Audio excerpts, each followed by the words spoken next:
mass. It's something I think we should be concerned about, but what is it?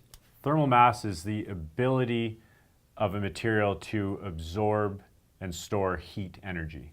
Okay, so we're talking about, well, you gave me an example earlier of an asphalt driveway versus grass. Yeah.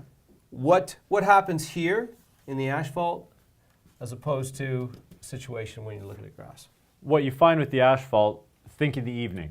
You come out, the sun's gone down, there's a little chill in the air, but your driveway is still nice and warm.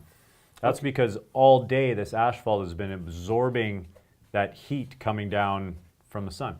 Okay, so the temperature's gone from 30 to 25 or even 20 degrees, all right? So let's say from 6 to 9, but the temperature in the asphalt has gone from 30 to maybe 29. There's still a lot of heat in there. Because it's a very dense material, it stores that heat energy and it slowly releases it. Okay, so once we're down to 20 degrees, you'll start to feel that warmth rising up out of this heavy thermal mass of asphalt. Yes. Whereas on grass, It's cool right away. okay, because that as the temperature goes down, the temperature also goes down in the dirt and the grass. It dissipates from the grass and the dirt quickly. Okay, so let's translate that to the wall of a house. You've got insulation and you've got NUDURA concrete forms here, full of concrete, insulation on either side. What happens to, this is the outside, this is the inside. What happens here? So what we're doing inside is you're maintaining a temperature inside. Okay, 20 degrees. okay, then we want to maintain 20 degrees, yep. So that temperature is constant. So that moves its way slowly through the insulation into your mass, your concrete core.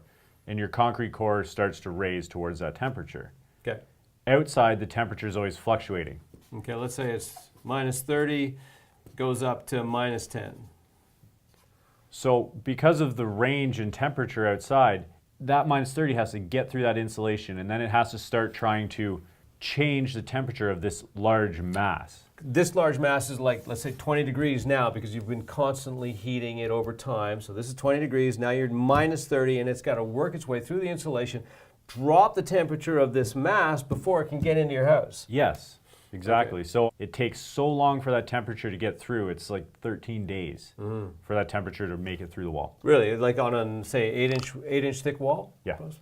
13 days? Yeah. Wow, that's really impressive.